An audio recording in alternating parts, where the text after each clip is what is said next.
Ei, estudante! Você sabia que temos uma biblioteca inteira à nossa disposição? Através do Studio, você encontra dois ambientes que são fundamentais para a sua experiência. O sistema Minha Biblioteca, com diversos livros responsivos e até mesmo leitura em voz alta para você conseguir adquirir conhecimento de qualquer lugar. Além disso, também temos a Biblioteca Unicesumar, com diversos periódicos e artigos científicos. Nestes dois ambientes, você encontra as bibliografias básicas e complementares de todas as matérias do seu curso. Tá esperando o quê? Acesse unicesumar.edu.br/biblioteca e expanda agora os seus conhecimentos. Unicesumar EAD. O futuro começa agora. Ei, estudante!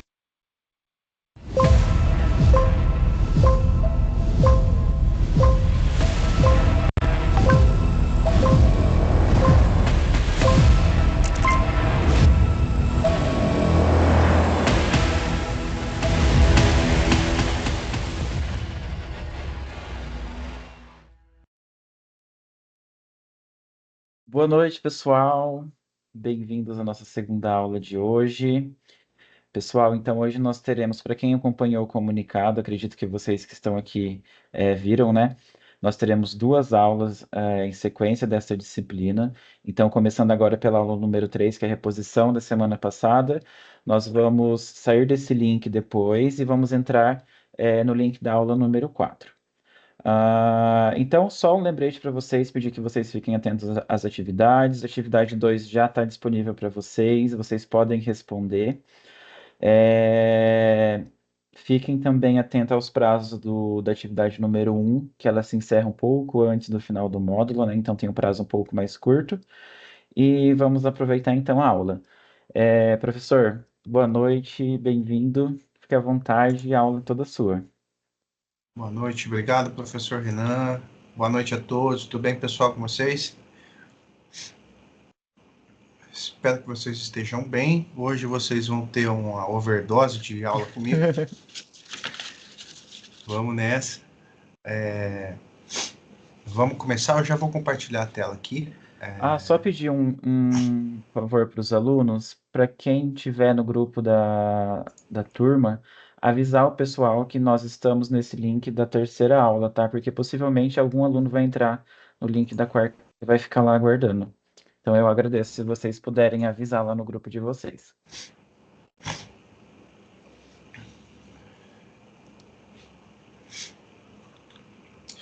Bom, vamos lá então. Vamos partir hoje então para a aula 3, como o professor Renan reforçou aqui, nós vamos fazer uma reposição da aula que eu não pude estar aqui com vocês semana passada, tá? Nós vamos falar de 3 materiais hoje, basicamente, tá? São os materiais cerâmicos, de madeira e os materiais metálicos, tá bom? Vamos lá, então. Quais são as metas de aprendizagem de hoje, então? Tá? Primeiro, compreender a definição dos materiais e, segundo, distinguir os conceitos desses materiais, entender as etapas de fabricação, né, da madeira, da cerâmica e do aço, conhecer as propriedades desses materiais, algumas delas as principais, pelo menos, tá? Nós vamos fazer uma associação dos materiais às suas aplicações dentro do setor da construção. Nós vamos aqui eu vou fazer um breve comentário sobre as novas tecnologias que estão colocadas aqui, com uma ênfase, aí eu tomei a liberdade de fazer uma ênfase à minha área de pesquisa, atualmente do mestrado. Vou falar brevemente para vocês, tá? E para que vocês, após a aula, resolvam os exercícios propostos, tá bom? Então vamos lá. Se a gente parar para pensar, madeira, cerâmica e metal são materiais tradicionais da construção civil, tá certo? E aí eu deixo aqui uma reflexão para vocês, tá? Não necessariamente para que vocês respondam agora, mas uma reflexão aí. Será que esses materiais que a gente vai aprender hoje, eles são aplicados em suas melhores soluções? Né? Será? Vamos conhecer um pouco esses materiais para a gente chegar nesse resultado. E aí eu vou fazer um parênteses aqui rápido. Eu estou um pouquinho gripado, pessoal. Se minha voz não estiver de acordo, vocês me avisem, eu chego mais próximo do microfone e a gente faz alguma coisa, tá bom? Vamos lá. Primeiro vamos falar da madeira, tá? É um material que eu particularmente tenho muita afinidade. Meu pai teve uma marcenaria no período em que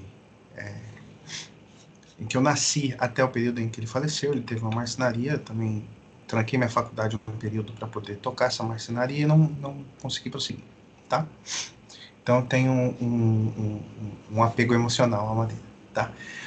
Primeira coisa, a madeira ela é um material natural, é um material renovável e é um material reciclável de maneiras que vocês não fazem ideia, tá? Primeiro, a gente pode aliar a engenharia florestal para plantio controlado de madeira. Então, não é simplesmente sair derrubando qualquer madeira. Tá sem som aí, pessoal? Vocês estão me ouvindo?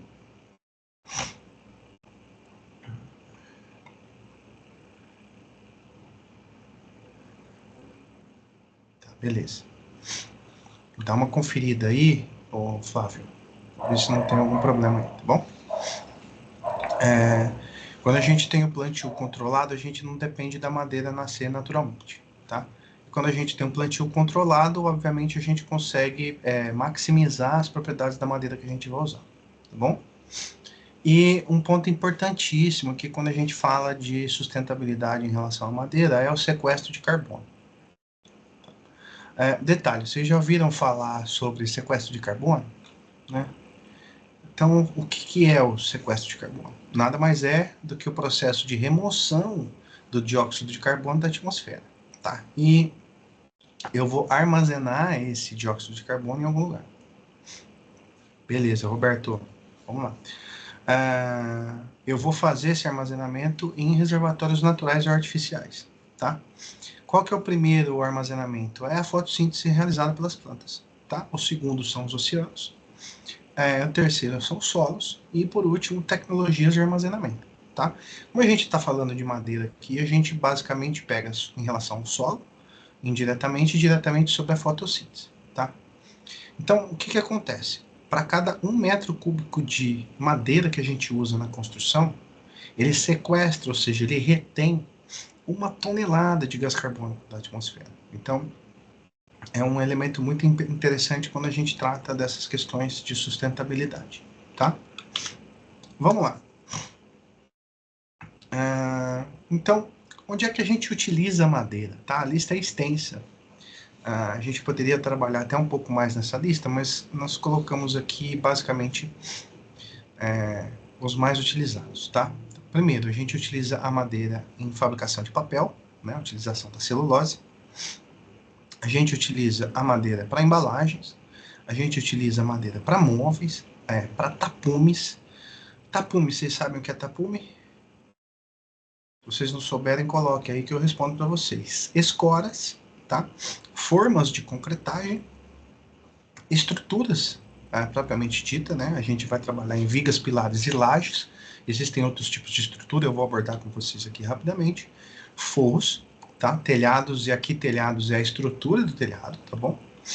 Para pisos, é muito importante. Decks também é muito interessante, os decks.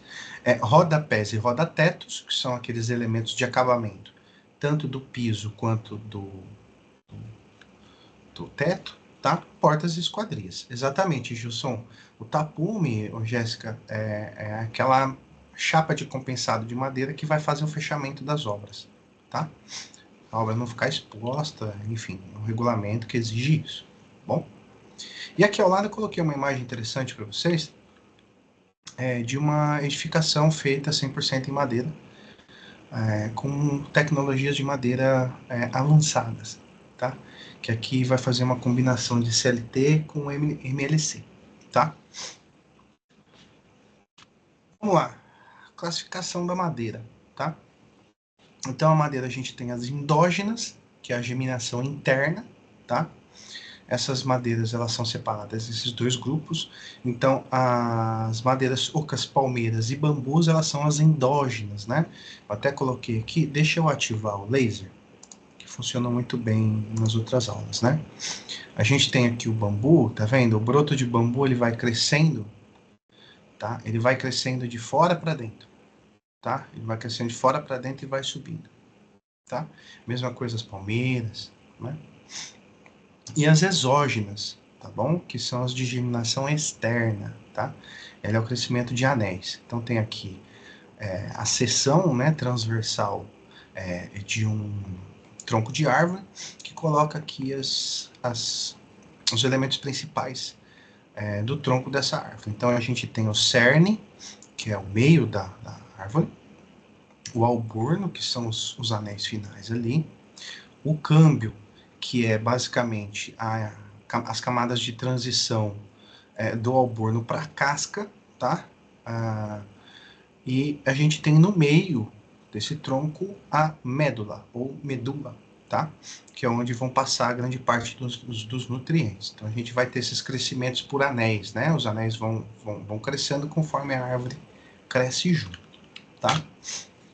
Vamos lá. Então, como é que funciona a fabricação da madeira, tá?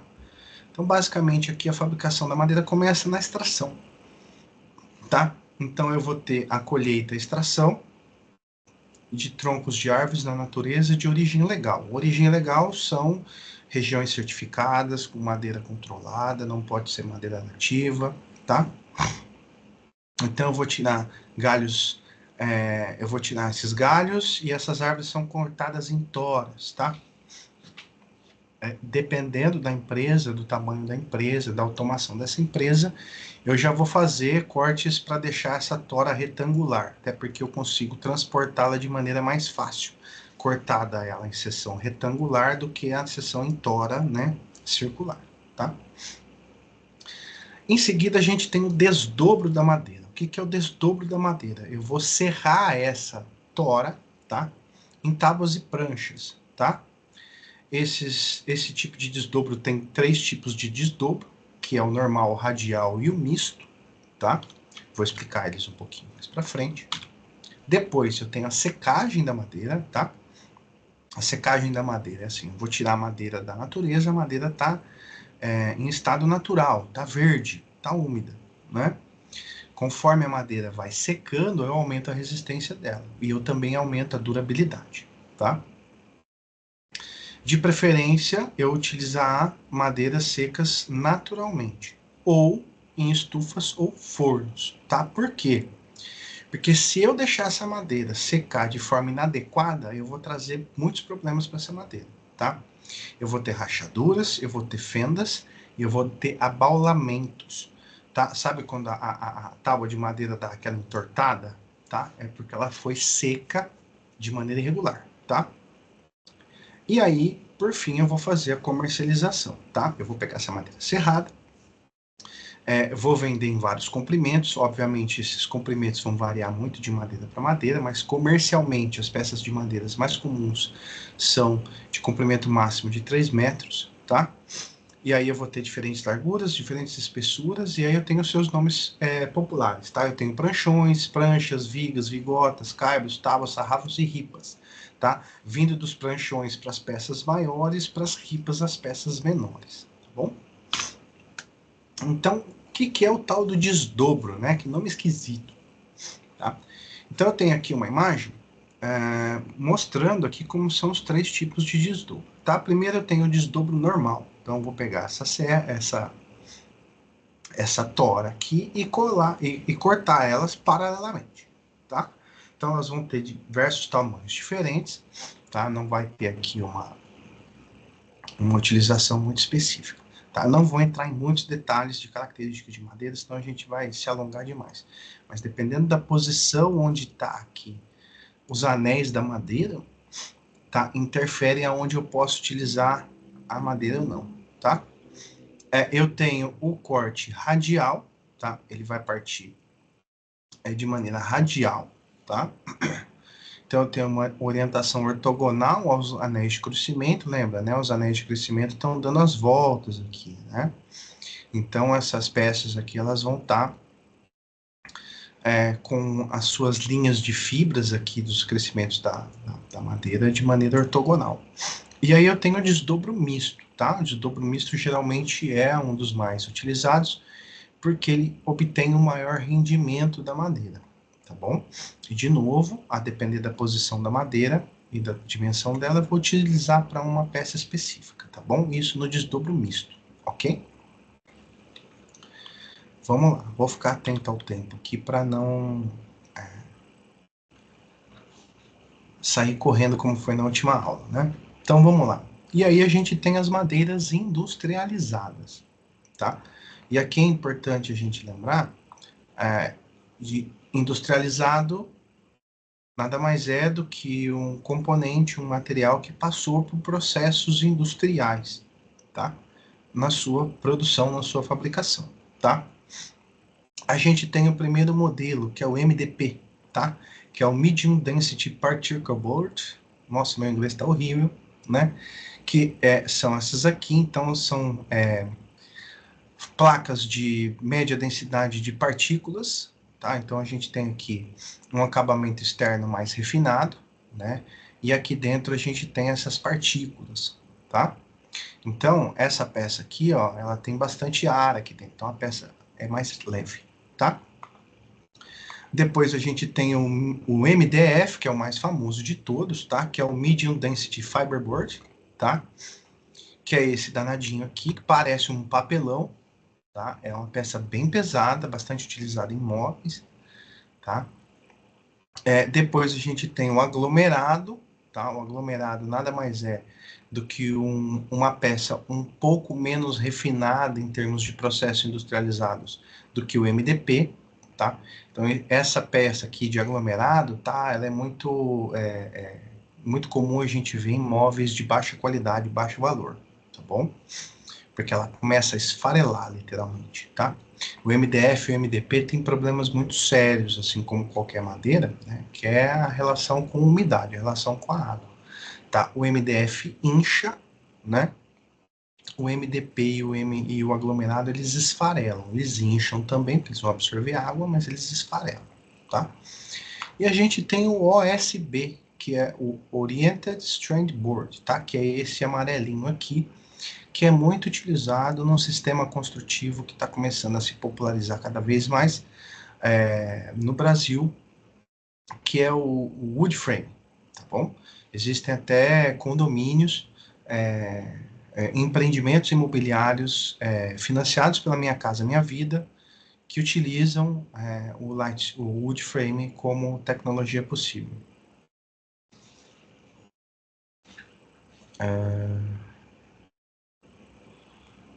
Certo, pessoal. Então, vamos continuar aqui. Então, aqui eu trouxe para vocês o caso do wood frame. Tá? Obrigado, Ana, por avisar, tá bom? Então, a gente tem aqui o wood frame. O que é o wood frame? Tá? São quadros de madeira. Então, eu vou pegar essas peças de madeira, vou fazer quadros e criar painéis. Tá? Então, aqui estão esses painéis. Tá? São aqui quadros feitos de madeira, tá? Geralmente madeiras maciças, e eles são encapados por algumas camadas, tá? A primeira camada é o OSB, o OSB vai servir como um travamento para essa madeira, tá? Vai manter a rigidez do painel. Ele pode ser preenchido com uma lã de PET, uma lã de vidro, qualquer outra coisa, qualquer outro elemento do tipo para garantir melhor isolamento térmico acústico, tá? Aqui dentro também vão passar as tubulações elétricas e hidráulicas, tá? Depois eu vou passar uma manta de impermeabilização, certo? Essa manta de impermeabilização, ela serve para as camadas externas do painel, né? Para proteger da umidade, da chuva, certo?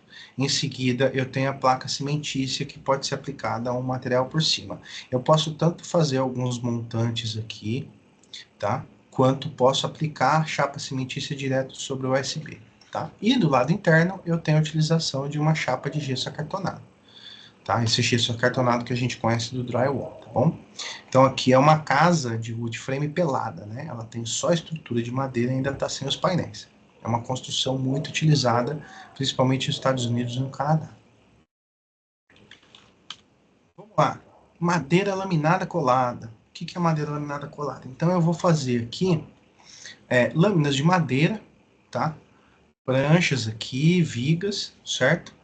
elas vão ser serradas e coladas umas às outras, tá? Eu posso fazer de diversos comprimentos, e para comprimentos muito grandes eu vou utilizar esse tipo de junção aqui, que é uma junção chamada finger joint, tá? Ela tem essa característica aqui, e é por causa disso, tá, gente? Ó, é como se eu estivesse fazendo isso aqui com as peças de madeira, tá bom? Elas vão estar muito bem coladas aqui. E eu posso aplicar o formato que eu quiser para essas peças. Então, eu coloquei essa obra aqui, que é muito interessante, ó, que é uma viga de madeira laminada colada, tá? Olha só que interessante o formato disso aqui, certo? Então, tem gente que acha que é só aquela construçãozinha de madeira, aquela construção que a gente conhece do interior do Paraná, por exemplo, e não é bem assim, tá? Isso aqui eu vou utilizar para vigas, eu posso conseguir grandes vãos, eu posso utilizar esse sistema para pilares também, tá? E é muito interessante, tá? Eu não tenho amostras aqui comigo, porque todas ficam no laboratório lá da universidade. Então, eu vou ver se eu consigo passar algumas imagens para vocês, em seguida, de como é que funciona isso aqui, tá? E aqui a gente tem o famoso CLT, que é onde entra a minha área de pesquisa, tá? Que a gente chama CLT de Cross Laminated Timber, tá? Que nada mais é do que a gente criar painéis de madeira laminada cruzada, tá? Então eu tenho camadas de madeira, tá? Que elas vão estar coladas paralelamente umas às outras, tá? Então eu tenho uma camada de madeira que está nesse sentido, eu vou colar uma outra camada nesse sentido, eu vou colar uma outra aqui, e vou fazer a quantidade que for necessária, tá? Ela vai ter esse aspecto final aqui, tá? E eu deixei essa foto aqui interessante, que é uma foto que geralmente eu mostro para os alunos e nas palestras que eu dou. Esse aqui é a moradia estudantil da Universidade de British Columbia, no Canadá, que foi o primeiro edifício alto realizado em madeira, tá? Então esse edifício aqui, se vocês não sabem, ele tem 17 andares e a estrutura dele praticamente toda é de madeira, tá? Então o painel de acabamento aqui é madeira, tá? Com esse sistema aqui, vocês estão vendo que ele não fica feio, eu posso aplicar qualquer outro revestimento por fora, enfim, é uma obra super interessante. Tem vídeos muito legais para vocês procurarem aí. Eu vou até digitar o nome aqui no chat para que vocês pesquisem, tá?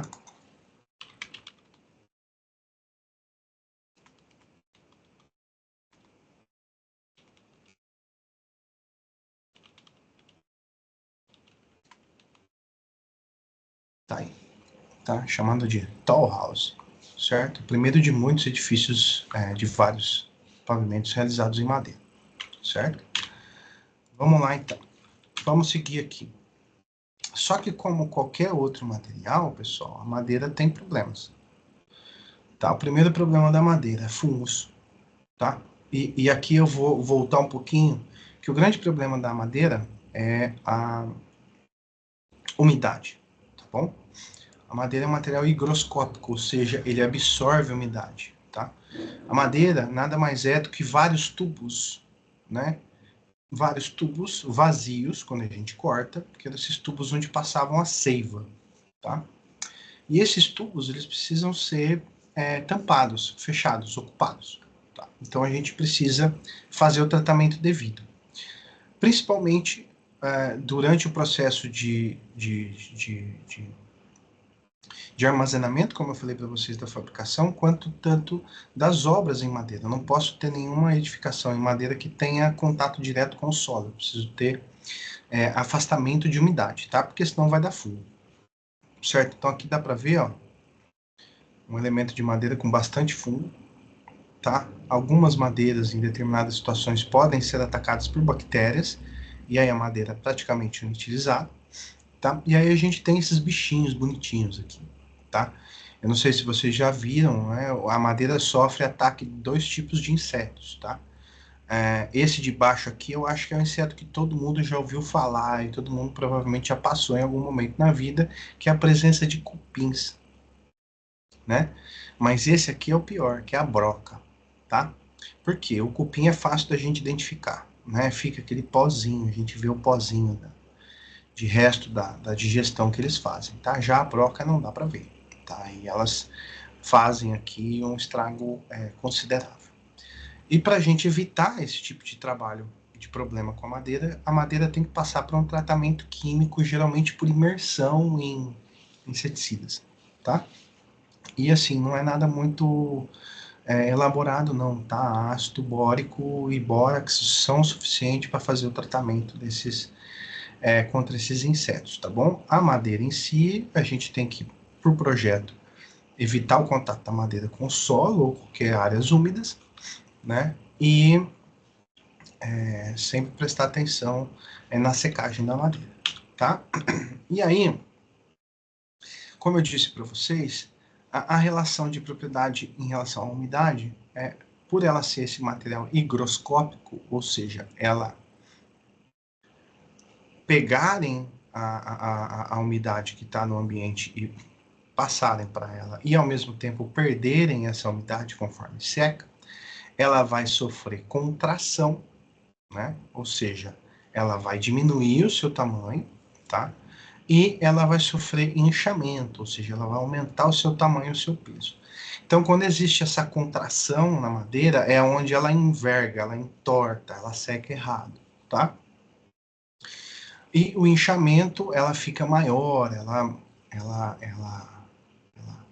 aumenta suas dimensões, ela fica mais pesada. Quem nunca já ouviu estalos na estrutura de casa? De repente você tem estrutura de madeira no telhado, ou tem paredes de estrutura de madeira na casa, piso de madeira, um assoalho, ela vai estralar justamente por essa questão de contração e inchamento durante o dia, conforme a temperatura e a umidade que ela vai sofrer, tá? Em relação à resistência da madeira, é muito complicado, porque a madeira é um material único, cada peça de madeira é única. A gente não tem madeiras iguais, né? E a madeira, ela vai sofrer diferentes reações frente a ações de compressão, tração e cisalhamento, em 3 sentidos diferentes, tá? Na direção radial da madeira, ela tem um comportamento. Na direção axial da madeira, ela tem outro comportamento. E na direção tangencial à madeira, ela também tem outro comportamento. Por isso é interessante a gente entender qual tipo de estrutura a gente vai utilizar, qual parte da madeira a gente vai cortar e para o que a gente vai fazer. Certo? Sobre madeira, estamos tranquilos? Vamos lá? Cerâmica, tá? Cerâmica é um material inorgânico, ou seja, ele vem geralmente da argila, tá? Ela vai passar por uma queima em altas temperaturas e adquirir resistência. Então, eu tenho um processo de extração dessa cerâmica, ela vai passar por um beneficiamento, tá? Separação, refino, moldagem, vou confeccionar as peças, essas peças vão para secagem. Após a secagem, elas vão passar por uma esmaltação. Então, geralmente, o revestimento cerâmico, ele é uma peça de cerâmica que vai passar por uma aplicação de um esmalte para dar aquele revestimento que a gente conhece, né? E, por fim, a queima para poder dar resistência para essa peça, tá bom? Então, como eu disse para vocês, eu vou retirar a argila do local, vou passar essa argila por um tratamento, vou moer essa argila, vou fazer a dosagem, vou preparar nas peças. Aqui é uma fábrica bem grande aqui de revestimentos cerâmicos, tá? É muito legal. Se vocês gostarem de ver essas coisas de fábrica, de processos Fabris e tudo mais, acompanho muito se vocês procurarem alguns vídeos de como é que funciona a fabricação de peças cerâmicas, tá? E aí eu vou preparar essas peças. Elas vão ser através de colagem, vão ser através de prensagem ou através de extrusão, tá bom? Vamos lá. A gente tem algumas classificações. A cerâmica, principalmente, ela é um elemento de bastante absorção de água, tá? Então, eu tenho desde o material que menos absorve água, que é o porcelanato, passando pelo grès, semigrès, semiporoso e o poroso, sendo que absorve mais água. Obviamente, isso precisa estar muito atento a gente quando for especificar. Então, uma área externa, um piso externo, eu não vou pegar ali um elemento que é poroso, tá? A peça vai puxar água. Se ela puxa água, ela vai fazer o seu inchamento, ela vai expandir. Se ela vai expandir, ela vai quebrar, tá? E depois eu tenho a classificação quanto à abrasão, tá? Que é o que a gente chama de PEI, tá? Eu tenho desde o PEI 0, que que tem uma resistência muito baixa à abrasão e que eu vou colocar em paredes. Então ela não tem abrasão nenhuma. Eu vou passar ali, ela vai riscar e vai ficar marcada. E eu tenho o PEI 5, né? Que eu vou utilizar em ambientes externos e internos, obviamente, tá? Vou utilizar em áreas comerciais, industriais com alto tráfego, shoppings, aeroportos, lojas e áreas públicas. Lembrando que aqui não tem uma resposta certa ou um material perfeito, tá bom? Geralmente um PEI 5, ele tem alta resistência à abrasão, mas ele costuma ser de difícil limpeza, tá? Então a gente tem que tomar bastante cuidado em relação a isso, beleza? Vamos lá. E aqui, por fim, para a gente encerrar a cerâmica, a gente tem aqui como é que a gente calcula a inclinação de telhado. Vocês já tiveram aula de inclinação de telhado aqui? Tá? Para a gente poder calcular o tamanho dessa peça aqui. Tá? Para quem acha que não vai usar Pitágoras nunca mais na sua vida, achou errado. Tá bom? Então a gente tem aqui o cálculo da inclinação do telhado em porcentagem e eu vou fazer esse cálculo aqui e aplicar diretamente o teorema de Pitágoras, né, sendo aqui a hipotenusa, aqui os dois catetos, e aí eu vou conseguir fazer, tá bom? Aí eu tenho a linha direta aqui, né, o tamanho direto daqui, e aí eu consigo fazer o cálculo, tá? Para cada tipo de telha, eu tenho uma cobertura específica, tá? Não é só pegar a área da telha e tudo mais, porque as telhas são sobrepostas, né? Para encaixar uma na outra, elas são sobrepostas. Então, isso tudo tem que estar muito bem organizadinho, ok? Vamos lá. E, por fim, os materiais metálicos, né? Os metais puros, eles são raros, né? Então, a gente tem ouro, a gente tem prata, a gente tem bronze, né? E eles puros, eles são muito raros. Então, eu vou fazer as ligas dos metais com outros elementos, tá? Até porque os metais, eles reagem muito bem a esses outros elementos. E aí eu consigo as ligas metálicas. Eu tenho uma diferença muito grande aqui em ligas metálicas na construção, porque eu tenho os metais ferrosos, que eu vou utilizar o ferro como composição, e os não ferrosos, que é a não utilização de ferro na composição, geralmente é o alumínio, tá? Até porque o aço, eu preciso ter a composição do ferro junto, tá bom? Então eu vou aqui num forno adicionar o coque, o minério de ferro calcário, tá? Eu vou criar aqui em alta temperatura, tá? Vai sair o ferro gusa, tá? Ele vai sair o sólido e eu posso ter o ferro gusa fundido, certo? Daqui eu vou fazer o aço líquido. O aço líquido vai passar para uma maquinaria que vai fazer o lingotamento contínuo. Lingote é uma barra de ferro, tá? Que tem diversos tamanhos dependendo do uso. Tá? Eu vou passar por um processo aqui que pode ser tanto a laminação quanto a trefilação, tá? E daqui vão sair os produtos finais de acordo com as máquinas que eu vou passar. Então, eu vou ter pregos, fios, vergalhões e perfis, tá bom? Outro detalhe aqui, a gente pode fazer as peças de ferro de aço, através de extrusão. Tá? Vocês já ouviram falar de extrusão? Tá? Pensa que eu vou pegar o aço líquido e colocar numa máquina como se eu estivesse fazendo um churros, sabe, máquina de churros? Que a gente coloca a massa lá dentro, eu aperto, ele vai sair naquele formatinho, tá?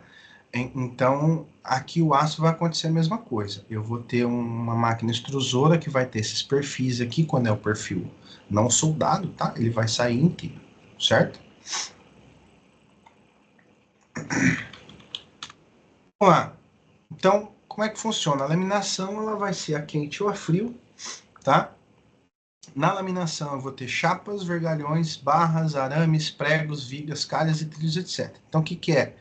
Essa minha peça de aço aqui, ó, ela vai passar por rolos, sabe? Rolo de macarrão mesmo, nos dois sentidos aqui, ela vai passar e eu vou começar a aumentar o comprimento, a largura dessas chapas e diminuir a espessura, tá?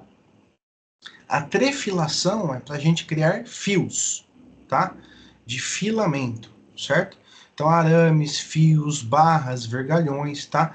Vergalhões são aquelas barras de aço redondinhas que a gente usa nas estruturas de concreto armado, tá bom? Então, eu vou fazer a extrusão, como eu disse para vocês, é uma forma de obter o material com alta precisão, tá? E eu tenho a soldagem, tá bom? Então, eu vou pegar a peça pronta aqui, um perfil, de repente, uma chapa de ferro, e vou soldar uma outra para fazer um perfil T, um perfil H, enfim, de diversas maneiras, tá? Aqui, eu tenho as propriedades dos materiais. Eu tenho aparência, então, quanto mais comum o metal, mais brilhoso é, mas pode passar por processos de polimento, tá? Densidade do material, então, quanto mais denso, mais resistente ele vai ser. Então, o alumínio é um material de pouca densidade, então ele tem pouca resistência. Já o aço, por exemplo, é muito denso, tá? Portanto, ele tem maior resistência. Eu tenho a dilatação térmica, ou seja, conforme eu aumento a temperatura, esse meu metal ele vai aumentar o seu tamanho.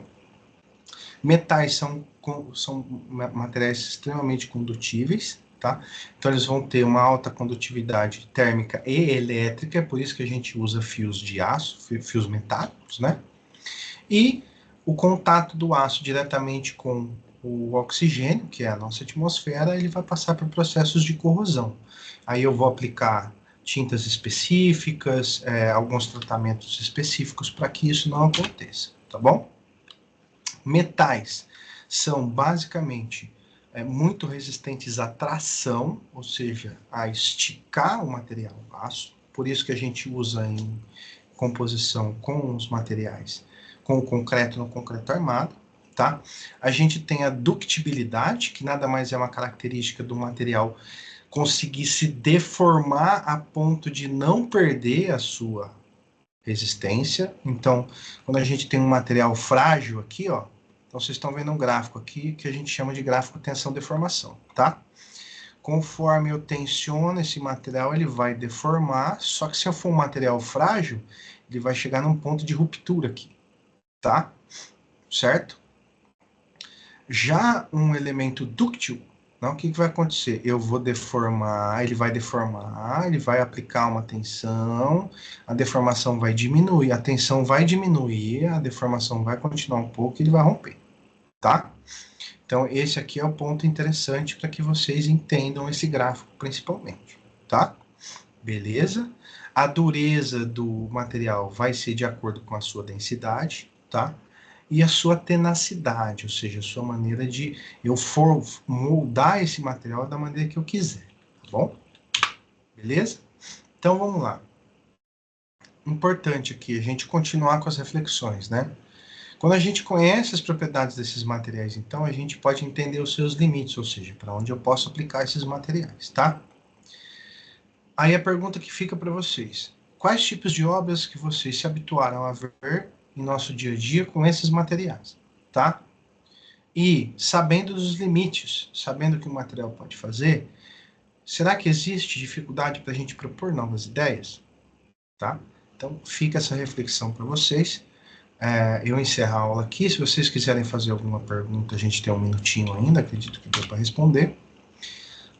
Caso contrário, a gente entra no próximo link. Se vocês quiserem, vocês respondam aí também. Se vocês quiserem parar para tomar uma aguinha e a gente voltar em alguns minutinhos, a gente já vai para a próxima aula.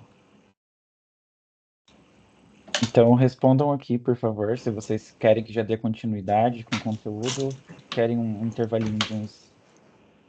Não, o link nós precisamos trocar, pessoal, porque nós temos que acessar o link da aula 4, tá? Então, é só para saber se já quer dar continuidade na aula.